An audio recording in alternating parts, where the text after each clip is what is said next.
Protruding dentition is one of the most common problems in orthodontics. Distalization without extraction and extraction followed by space closure are two important methods to correct protruding dentition. Center of Resistance Simulator is an innovative customized appliance for retraction mechanics. For bodily retraction, a line of action should ideally pass through centers of resistance of the segments to be moved. If it is not feasible practically, then at least the line of action must pass at the level of the centers of resistance in all three planes of space. This concept is based on this principle of biomechanics. Let us analyze sliding mechanics using continuous SS wire. A line of action is 8, 9 and 10 millimeter occlusal from center of resistance of posterior teeth, entire dentition and of anterior teeth respectively. This force diagram is prepared to achieve bodily retraction of upper anterior teeth. If applied force is about 200 gram, consider sliding resistance as 100 gram and therefore force to overcome sliding resistance is 100 gram. In response to this 100 gram force, a 900 gram millimeter clockwise moment is generated on the entire system or dentition. Now coming to actual retraction force component, 100 gram retraction force on anterior teeth is balanced by 100 gram protraction force on posterior teeth. Because of 2 millimeter shorter moment arm length at posterior segment, 200 gram millimeter of counterclockwise moment is felt by the entire system. So a net effect of 700 gram millimeter clockwise moment is generated on the entire system, leading to bite deepening, which is undesirable in most of the clinical situations except open bite cases requiring incisor extrusion. A reverse curve of SPI can be placed in arch wire to oppose this bite deepening moment on the system, but the adverse effect is extrusion of posterior teeth, which is undesirable for many reasons. Though we are achieving very much predictable results with sliding mechanics, CRS is having simple force diagram in comparison, provided it is precisely planned and executed. Prior attempts has been tried to simulate center of resistance using C retractor by Korean researchers. Bending on power arm in response to applied force not only fails to achieve bodily retraction, but also makes system statically indeterminate and taxes encourage a bit more if bending does not occur at the encouraged segment. Whereas such design allows 100% force transmission to the segments to be moved and in turn makes the system statically determinate. Considering right and left posterior segment rigidly splinted as one multi-rooted tooth and anterior segment as the other multi-rooted tooth, these are their respective centers of resistance. In this proposed concept, there is no continuous wire between the anterior and posterior segment. Retraction force is applied three-dimensionally at the level of the centers of resistance of the anterior and posterior teeth. As there is no rotational tendency, no moments are generated and hence no counter moments are required to balance, thus reducing number of force elements and related hurdles. Let us analyze line of action in all three planes of space when using CRS. Center of resistance lies in alveolus between two central incisors. In sagittal plane, the line of action is passing at the level of center of resistance of the anterior and posterior teeth. So teeth move not only maintaining their axial inclination, but their relationship to the occlusal plane as well. The line of action in coronal plane is also passing at the level of center of resistance of the segments to be moved. So teeth move without canting the occlusal plane either on right or left side. In transverse plane, the lines of action are equidistant from their respective centers of resistance. So the resultant force is passing at the level of center of resistance of the segments to be moved. Anteriorly, if single point of force application is available, then also responsive moment on either side cancels each other. The appliance has two bonding pads, two vertical connectors, and a force engaging part. Back side of the bonding pad may optionally have rough mesh for improved adhesion to bonding materials. Force engaging part can be as compact as this or even more smaller.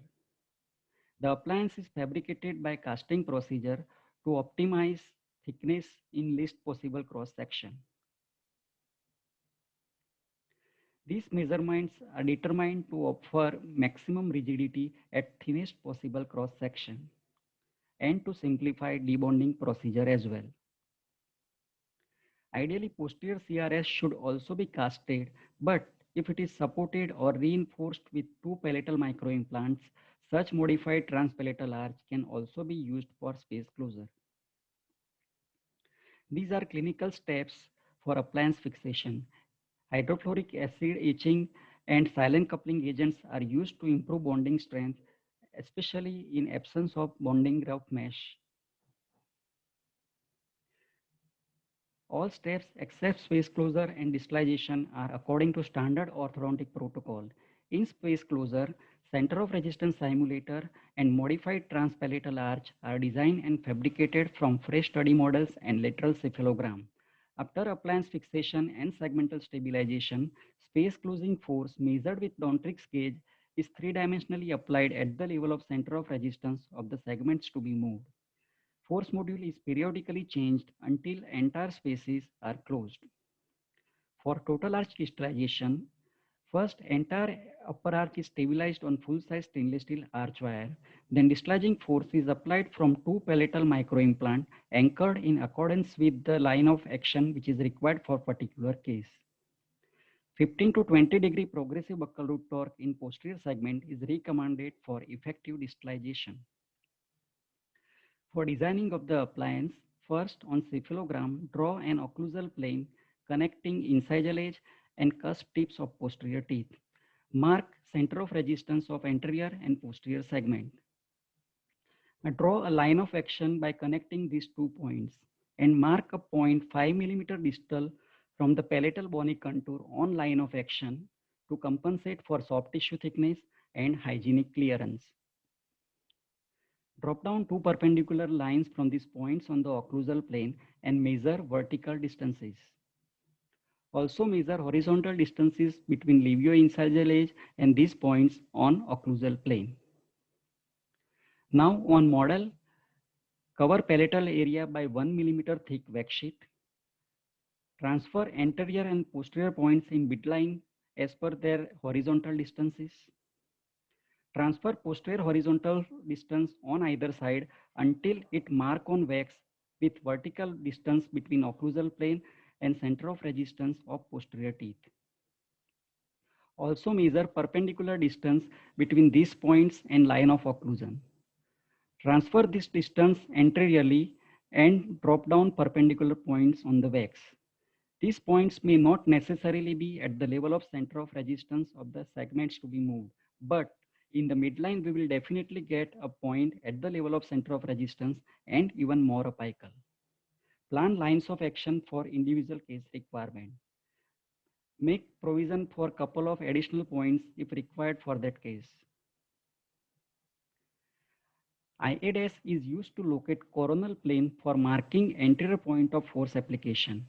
IB' is used to locate coronal plane for marking posterior point of force application on either side. EB' and AA' are used to locate particular points on their respective coronal plane.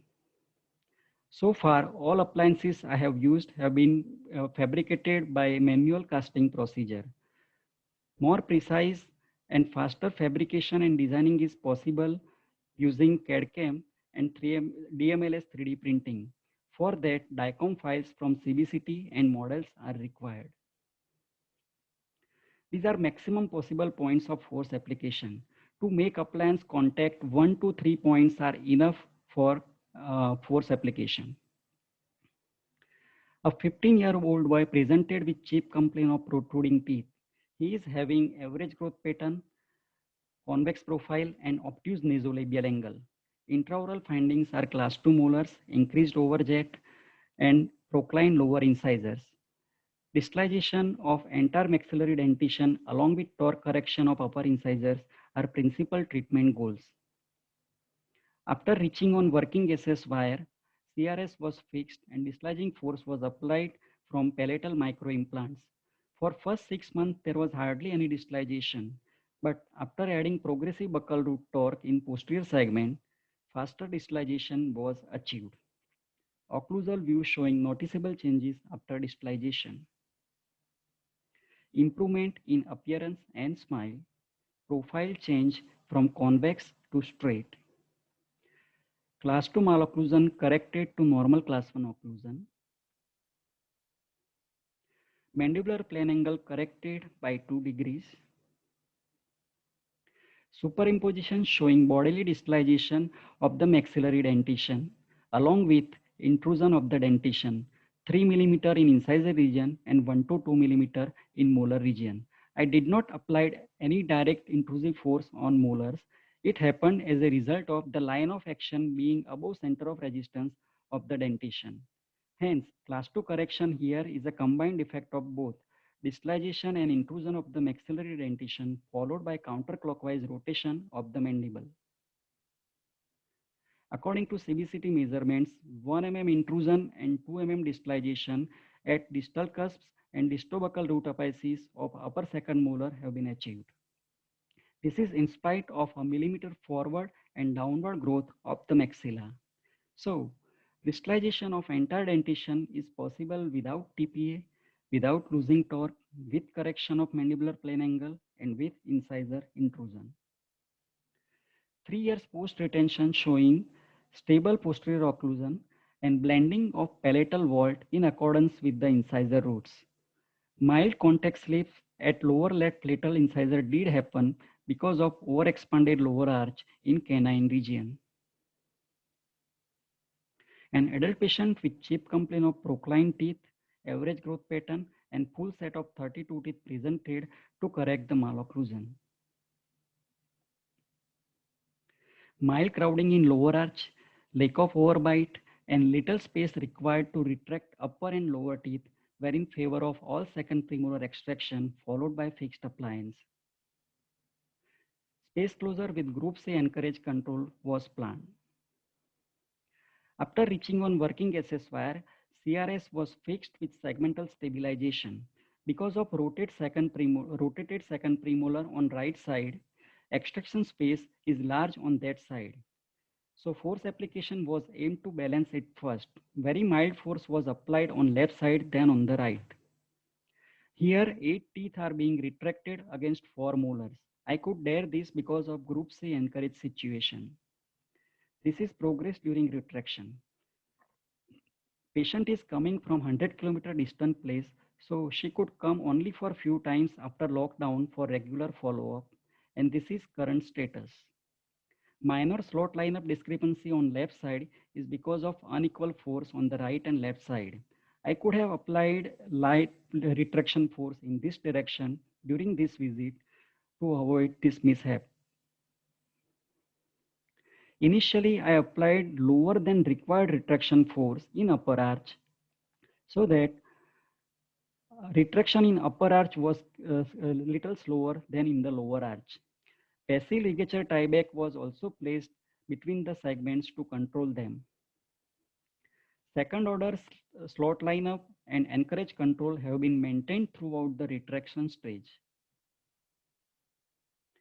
Rate of space closure seems to be very faster between these two appointments, even though force module was not changed between these two appointments because of lockdown.